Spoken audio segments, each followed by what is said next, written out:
In our continuing discussion of masks and the roles that they played in human societies, I thought maybe it would be appropriate to begin by displaying a replica of a mask that is a copy of 14th century plague doctor mask, because again, masks play a phenomenally critical role in human cultures in stating the importance of different rules and regulations, as well as providing the context or the context for the connection between the world of the profane and the world of the sacred.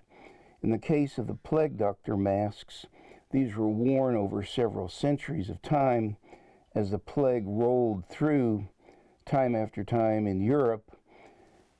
These had aromatics stuffed into the beaks so that the individuals who were seeing patients wouldn't have to be completely part of the odors that were being emitted by the plague. These masks, the beaks, this beak area, was filled with aromatics, spices, and flower petals and so on, which are meant to, again, dull the odors connected with the plague. And also, it was believed that some of those spices and aromatics might purify the area for the person that was trying to conduct medical examinations.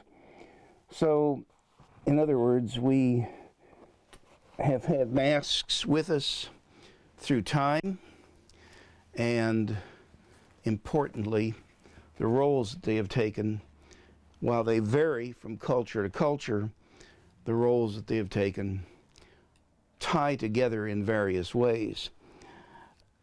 The first mask that we'll look at here is called a Iroquois false face mask.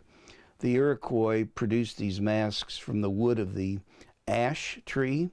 The masks were sacred and were consecrated during their carving.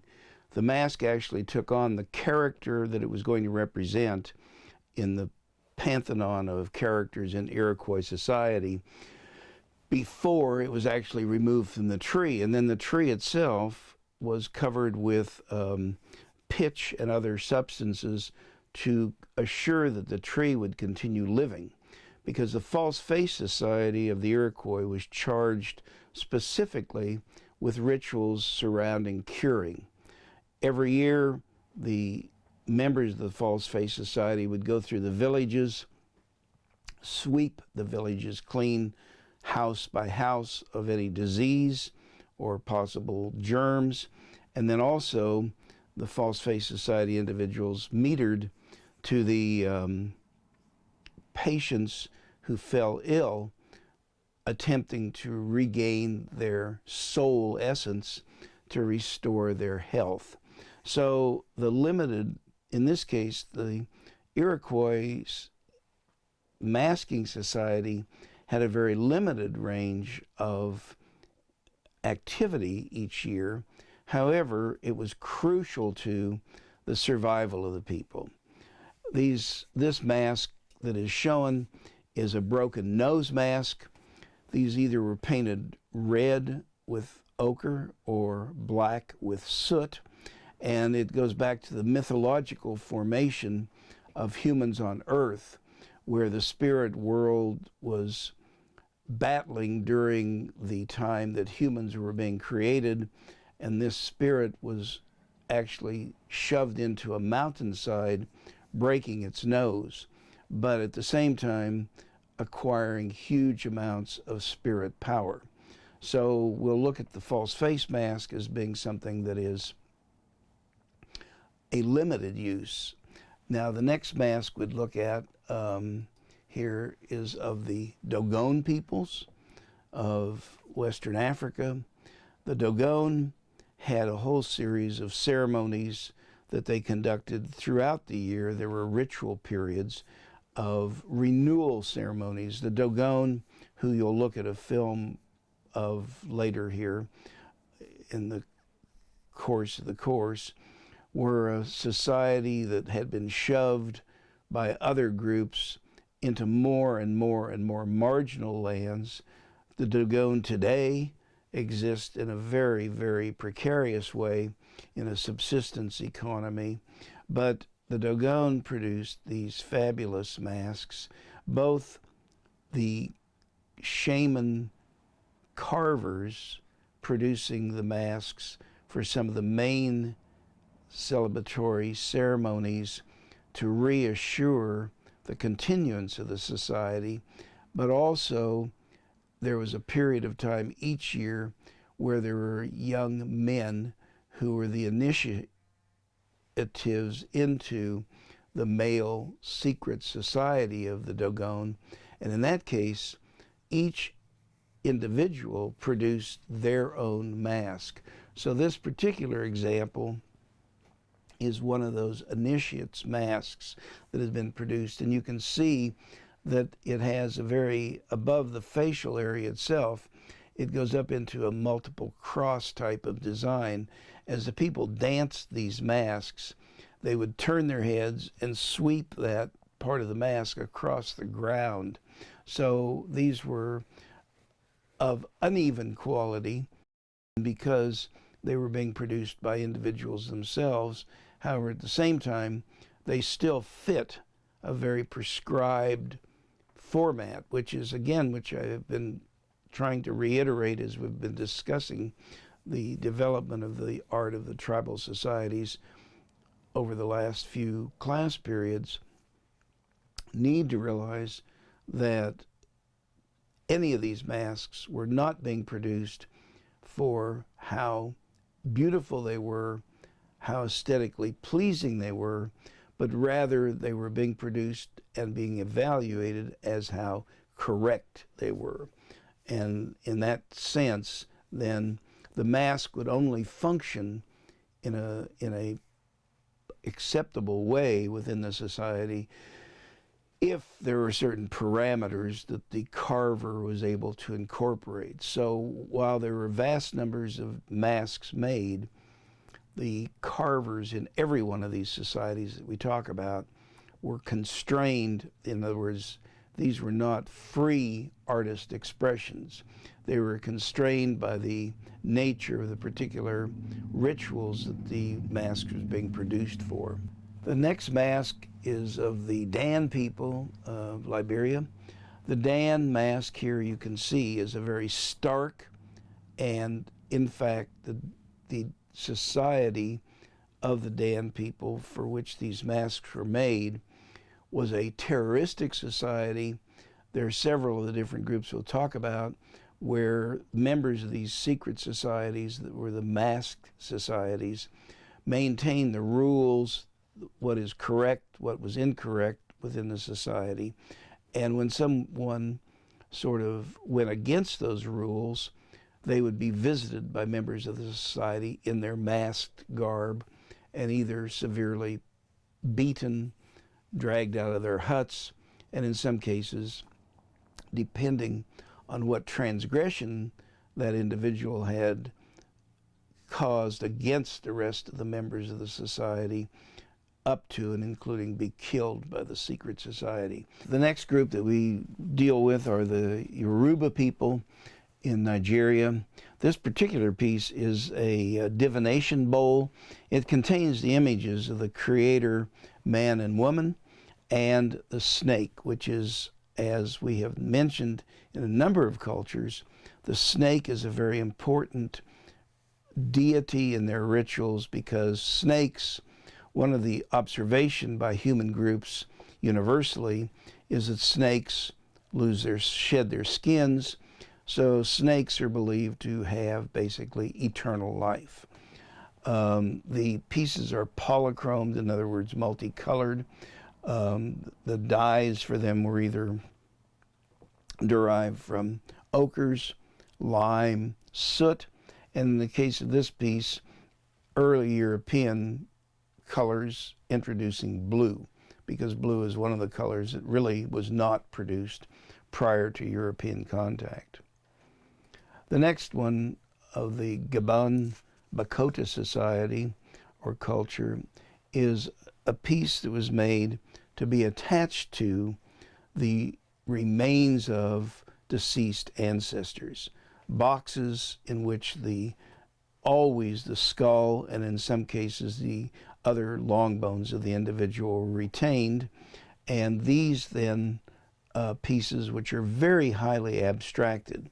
There are a couple of groups that practice the attachment of these kind of art pieces to containers that contain skeletal remains of their ancestors. But in the case of the Gaman Dakota peoples, these are very highly abstracted. The piece was lashed to a box to warn visitors or people that might come in contact with that container that it was contained the relics of a deceased ancestor, therefore needed to have proper treatment as far as the way in which the container was handled. The Bambara in Mali had a society known as the Tjiwara Society, and that society, each year, it was a horticultural society, the masked dancers of the Tjiwara Society would dance on the planting fields during the time that crops were going in. The main role of the members of the Tjiwara Society was to ensure the continuance of the people, the sacredness of the planting grounds, but really ultimately it was a community-wide set of ceremonies which were viewed then by the community with a group of dancers. The masks, or the carved sculptural pieces here, were of a sacred antelope, which was a life-giving soul essence to the group. These were mounted on basketry, a basketry that would be worn on the head of the dancer. So these actually were above the dancer in space. And then the dancers had complete garb on and would dance across the fields. So they were a communal-wide, therapeutic, yearly ceremony that was conducted to assure the success of the crops. Moving back to the oceanic area here, the Salka peoples of New Britain created these spectacular fiber masks. This is woven cane. Some of these masks stood over 7 feet tall. The wearer would actually be, in other words, the bulk of this mask was above the head of the wearer. The wearer usually was looking out at about the level that you have the draping of the grasses and so on that covered the body of the dancer. The Salka Society was also a terroristic society. They had 2 roles. They every year danced in a community-wide set of ceremonies, which were renewal ceremonies. In other words, to rejuvenate the world for the people, to put it back in harmony with the spirit world, especially if there had been deaths during the year, to restore the equilibrium that had been shaken by the loss of certain individuals. But also the Salka Society functioned as a terroristic society, somewhat like the Ibibio, where they would, or the Expo Society, where they would terrorize individuals who were not conforming to the norms of the society. That then shows us a mask of the Ibibio and the Expo Society. This society began as a mask society to assure continuity with the relationships of the humans with the spirit world. So each year, a series of rituals would be carried out by the Expo Society, Mask Society members, to restore, again, equilibrium that might have been shaken by virtue of deaths or births, or, in other words, other events of nature that caused a disequilibrium to be occurring. But also, so it was an ancestor society from the early beginnings, but gradually the society took on much more of a policing action. And so the masks, the early masks of Expo, were very calm, serene masks representing deceased ancestors. As the society emerged through time, the masks became more and more arresting, more and more terroristic. So when you think about, for instance, this mask, the eyes on this represent sort of a lemur-like creature. The zones around the eyes, one eye is painted white with dark center, the other eye is painted dark with a light center. At night, by flickering torches and so on, these masks would be quite striking and quite terrifying. And of course, the members of the cultural group long understood that if a group of the Expo Society members visited you, it was not usually to bring you good news. It was usually because you were going to be punished again for whatever you had committed as affronts against the norms of the society. The Baga in Guyana are, again, this is a different type of mask.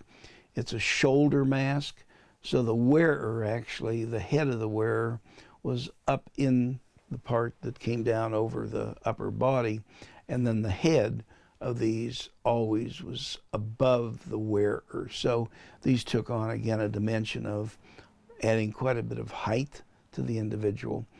The Baga masks are always very distinguishable because the heads always were carved to protrude out over the body parts. And these both represented male and female ancestor figures. Again, this mask was one that was danced yearly in ceremonies that were rejuvenation ceremonies, in other words, to rework the equilibrium between the living and the dead, between the living and the spirit world. So the Baga masks are very distinctive.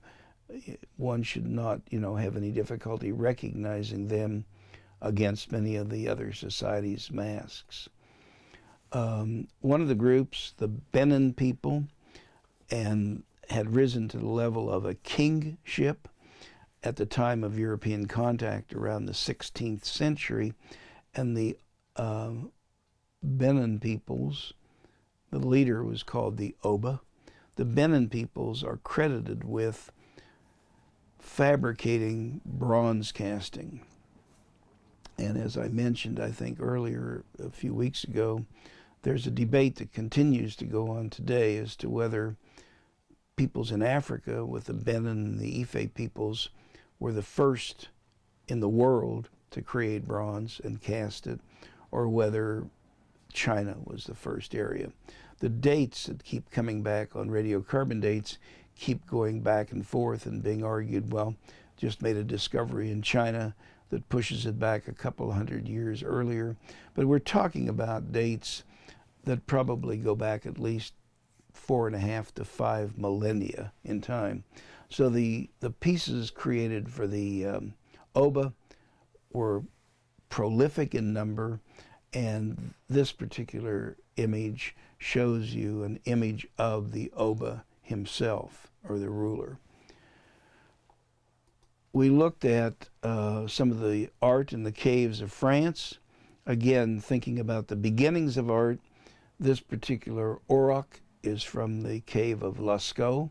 This piece stretches several meters in horizontal length across the ceiling of the cave. But again, this is a polychrome cave. In other words, multiple colors are being used. And it's a situation where we believe the deep time art of the shaman is what you're looking at here. In other words, this is basically the beginning of the rituals and the belief conducted by those individuals who we discussed last period as the shaman, curing people, individuals who had the direct channel to the spirit world, where they would go into trance states, go into the spirit world, and try to recover souls that had been stolen, that were causing disease or illness, and or those souls that had been stolen that sometimes could not be recovered, of individuals who died. Also, part of the argument about the art of the shaman in these deep caves is that they were doing very, very, very, very exact anatomical renderings of the animals that they were interested in, the animals that they hunted, the animals that they were trying to control the spirit essence of.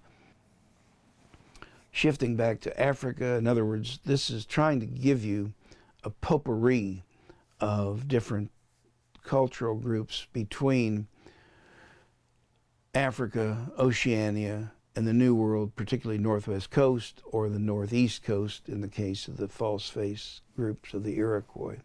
The Giro in the Ivory Coast of Africa, West Coast area, were a group, again, somewhat like the Bambara peoples, in fact, fairly closely located, whose rituals, masks, were quite predominated by the sacred antelope.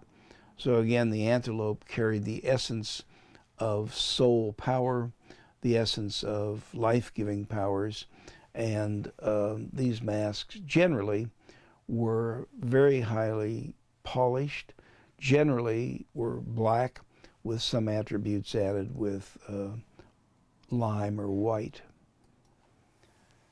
In Gabon, the Fang, this then when we talked about attaching figures to containers that contain skeletal remains of the ancestors. The Fang ancestor figures, and if you note this piece, this little statuary piece, it has a handle on the back side which allowed it to be lashed to one of the skull containers of one of the deceased ancestors. What would happen with these containers then? These figures were indicate that it contained the remains of an important ancestor.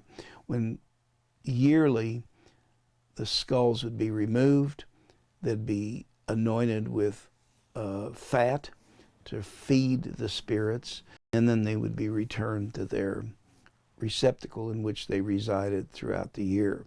So again, these were maintained by the shaman cure, and again, these pieces were created to alert someone that might come in contact with a container that it contained important ancestral remains which had to be propitiated correctly. In other words, they couldn't just be, whimsically looked at. So again, this is a map of the African continent showing you, as per the information in your author's map, Paul Wingert, that the zones that are in particular greatest interest in Africa, at least in the tribal past, were those zones in Central Africa and West Central Coastal Africa. So that's the area that most of these pieces have been derived from. Going back to the Bambara, we talked about the Antelope Headdress. This is another variety of that. Again, these were lashed to wicker headpieces and danced on the planting fields. But just to show you how abstracted some examples are, this next piece is also a Bambara piece, but you can see that from a rather realistic rendering in certain ways of the previous piece, this becomes much more abstracted in nature. And then in this case, this is a piece, again a Bambara piece, but this piece would have been worn on the face rather than on the head, and this is wood with a cowrie shell being impressed into a pitch or a tar-like substance that they covered the wooden mask with. So in this case, again, it's a variation on the theme of the sacred antelope. The Bambara also produced a whole series of figures that were statuary figures. This is a seated female. Again, they're recognizable by a number of elements. The facial features generally are, if a person becomes familiar with these pieces, are the most recognizable. The body parts, the trunk of the body is elongated, the legs and the arms are shortened. So again, you're giving a treatment to this which is accentuating certain parts of the body and de-accentuating other parts. This is another example. The seated mother and child image is a very common image in Bambara culture. It's establishing the mother creator spirit, and again, the head and the hair treatment is accentuated. The body parts are completely distorted in their correct anatomical proportions, but it's something that was used in the ceremonies. And the only piece of furniture that the people had were different types of chairs. So the importance when the ancestor rituals were conducted, these statuary pieces would be brought out for communal rituals, where again the pieces were recognized as either deceased ancestors or deceased creator spirits. Again, just another example of a Bambara piece.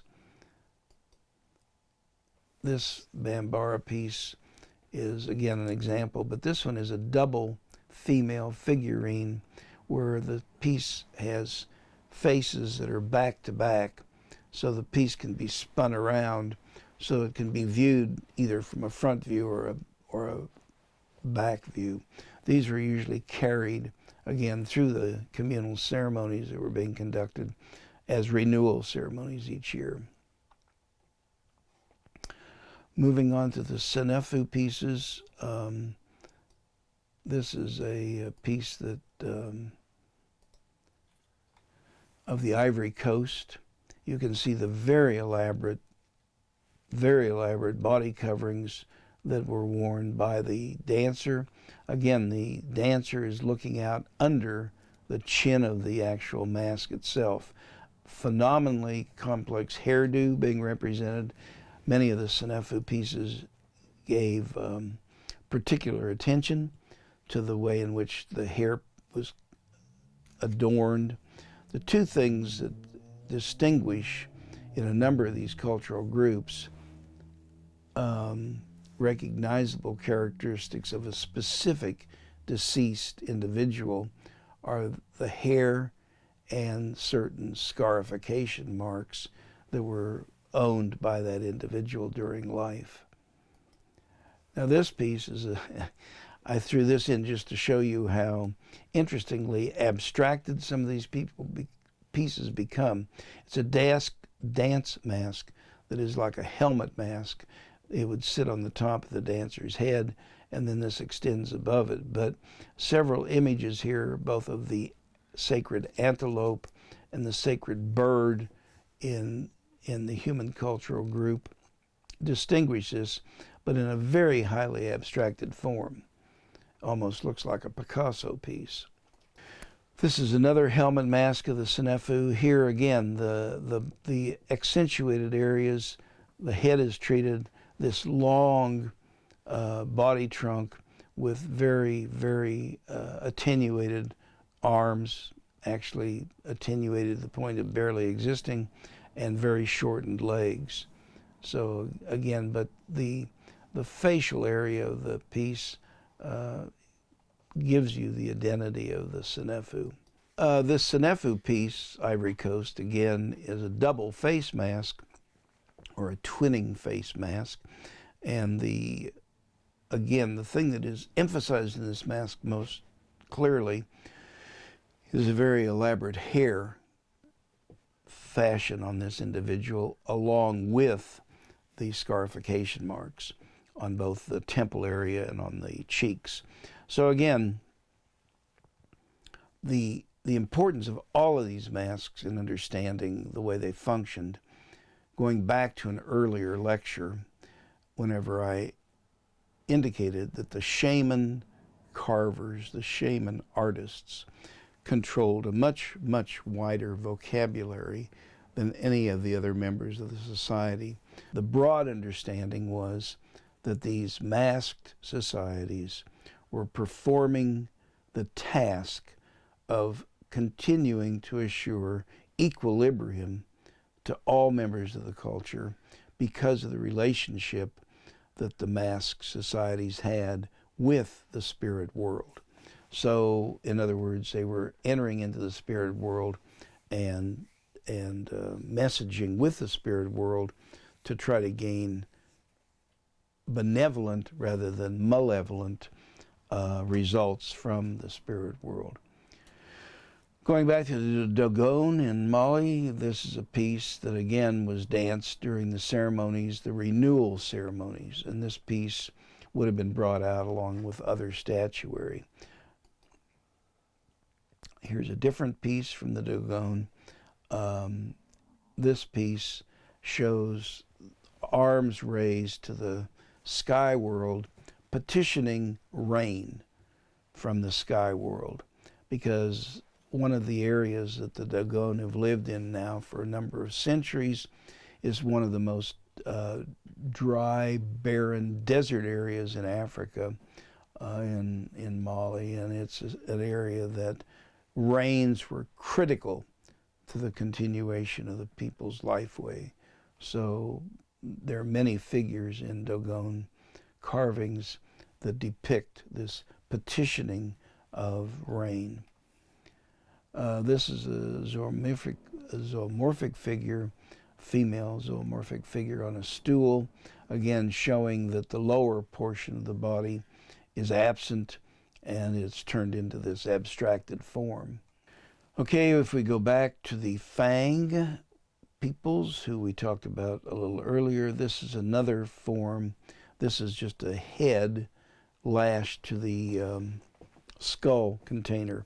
But again, you can the gaze of these pieces is what is very arresting. In other words, it's a gaze out into the nether world of the spirits. It's showing, again, it's an arresting figure to alert anyone that might come in contact with it that this is something that is a forbidden article, the skull of the ancestor, that has to be propitiated correctly. We shift over to the Baga peoples, back to the Baga peoples, rather. An earlier piece I showed indicated that the proportions of the head always have a chin area and so on that juts out over the body part. This is actually a dance wand that would have been danced during the renewal ceremonies. The Yoruba we mentioned before as well. This is a twin figure. It's a piece that is, again, the proportions of these pieces you might continue to recognize that the head, the upper part of the figure, is what is being accentuated, and it's a situation where then other anatomical parts are being represented but not represented in correct anatomical condition. The Yoruba we talked about earlier. This is a king's headdress, or a very, very high-ranking individual in the society. This particular piece was meant to show status, as well as the power of this individual to control portions of the spirit world. And this is after European contact, so it is a heavily beaded piece, and they're European beads. So this piece probably would date somewhere this side of the 17th century. Another Yoruba piece. The Yoruba had horses, and so a number of their masks, this is a helmet mask, and then the piece depicting the rider is above this. This is the Yoruba were a fairly high-ranked society. One of the early pieces I showed you was a divination bowl. So again, these pieces are danced during ceremonies that are renewal ceremonies, and also distinguishing the power of the higher-ranked people of the society. This piece is a head mask, danced, placed on a wicker piece, sort of like the Bambara pieces, and then danced. These were very heavy pieces, heavy wood pieces. This one is somewhat abstracted, but again, it's showing the power of one of the ancestor spirits. The Ibo are people in the same near area there in West Central Africa. This is a little piece that would have been a Earth Mother piece, as the image is interpreted. In other words, the life-giving essence of the creator spirit. And this is a wand, or would have been on a shaft, to be carried by one of the principal people during the ceremonies that were being conducted, the renewal ceremonies. Back to the Benin, the people that were casting the bronze. This is a individual that represents from the 1550 to 1680 period. It shows one of the individuals who would have been in the retinue of individuals protecting the Oba of Benin. So in this case, as the Oba passed through the area and had to be carried on a platform because his spirit essence was so great that he could not walk on the earth, because it would have charged the earth with such spirit power that mortal humans couldn't then walk on it. So when he was out within his retinue of the people in the kingdom of Benin, the Oba was carried on a litter, but he was then followed by a whole set of courtesans who were either musicians, as this figure is, or basically protectors or soldiers. Again, another piece from the court of Benin. These were bronze plaques that were, again, this is showing one of the soldiers in the King of Benin's army. But these plaques were cast and then mounted on the sacred shrine of the Oba. And a British expedition in the early part of the 19th century attacked the palace of the Oba because the Oba wasn't meeting his obligations to supply England with various products, particularly slaves and ivory. And so the main court area and so on was sacked by the British, and these pieces now exist in the British Museum in London. This is one of the heads of the Benin peoples. It shows the Oba, and because that has a flat surface on the top, this head is actually, it's a bronze head, it's actually hollow. And the way in which they were in the shrines of the Oba, there would have been an elephant tusk that would have been placed in that, coming up and arcing above this mask, or above this bronze piece. These are Ashanti pieces from Ghana. These are, again, clay pieces. They are funerary heads. They're depicting deceased ancestors, both male and female, the creator spirit ancestors that were critical to, again, the ceremonies that surrounded the renewal ceremonies to give new vitality to the culture. This is also the Ashanti. They did casting. A lot of their casting was in brass. In this case, a very elaborate box.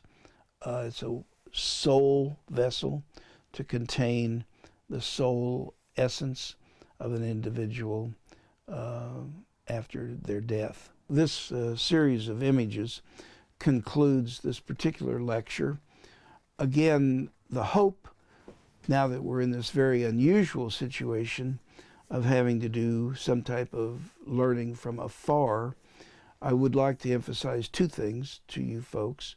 The first is that please continue to read and complete Wingert, since you're going to have several weeks to do that, and also begin on your own to visit sites on the web of different museums. For instance, you can visit the Metropolitan Museum of Art in New York, the Primitive Art area there, the Nelson Rockefeller Gallery. There are galleries throughout this country.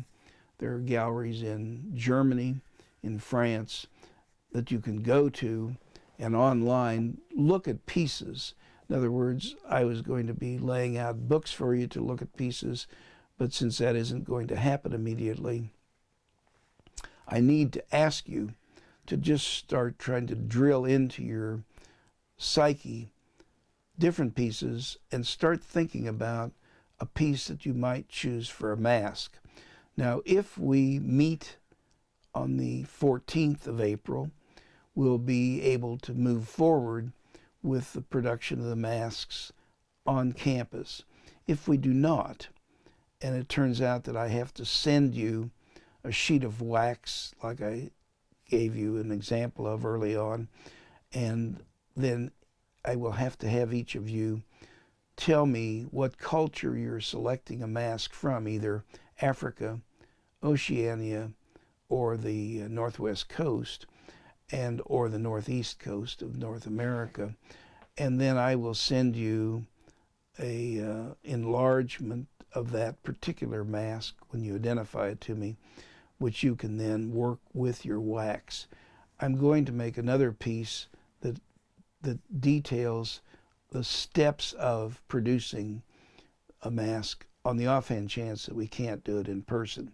But right now we're going to approach this as if in a few weeks we will be able to resume getting together in person. So again, I thank you for your attention, and I hope that we all come out of this in very good shape. Thank you.